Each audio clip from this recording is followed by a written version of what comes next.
So this right here is going to be a very quick video. So I'm not going to go over all technical aspects about this monitor, but this is the XL2566K. It's a newest monitor by BenQ.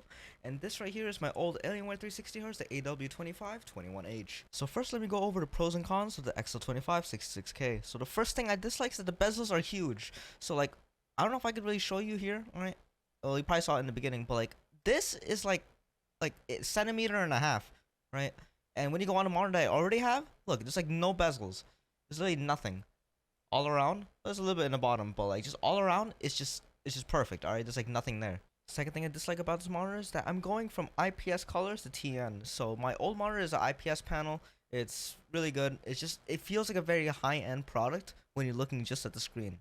Like if you're doing like a blind test and you're gonna put these two together, you're gonna think that this is the more expensive monitor, even though this one does get more brighter, which is a good thing, but it just feels more expensive. Also with TN panels, you can get very weird viewing angles, so I constantly had to like move my arm around just to like see like where I can get the best like viewing from, because occasionally like the corners will look just like very dark, but I ended up figuring it out. Now I just need to never move my arm. I just need to make sure I'm sitting correctly. So if you're shopping for a 360hz in general, you need to make sure they can get those frames. And also it's not necessary to get this competitive panel, because this is for like the top esports like players. So like this is what professional players should be using, right? So really your only use cases for this monitor would be if you play very competitively, like let's say like you're actually competing in like leagues.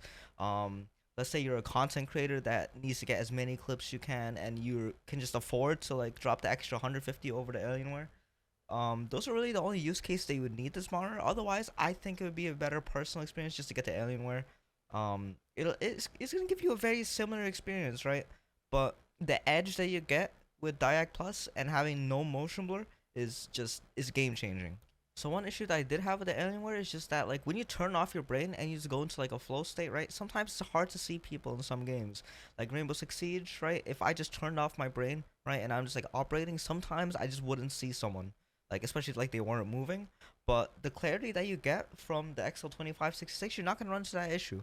Not to mention that the old 240hz panel was a direct competitor to the 360hz just because Dyac Plus was just that good.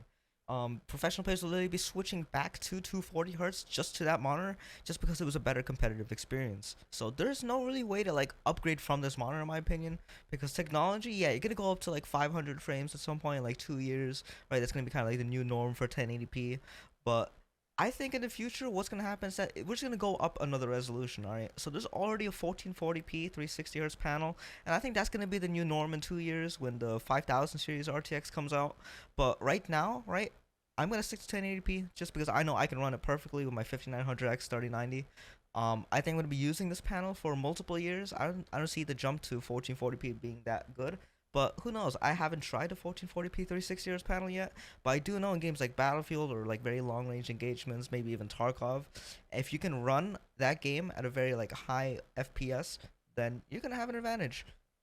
Anyways, those are my thoughts on the monitor. I don't really think that if you already have a 360hz TN that you should buy this one, because I did that. Alright, I already had my Alienware. I didn't need to buy this monitor, but I wanted to try because I've been waiting on it for the longest time, and I'm a content creator and I want to get every single clip that I can. So that's the only reason why I bought it.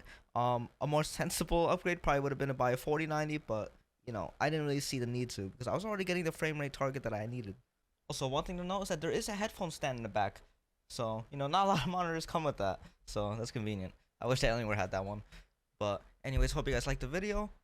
This is the best monitor I've ever used, and this is the nicest looking monitor I've ever used. It's the best way to put it. If you already have this one, don't get this one.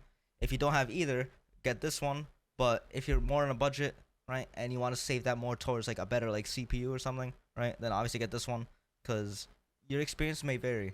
All right, you're probably only gonna miss out on like 10 kills in a year if you get this one, because the experience isn't really that different if you're like locked in, right?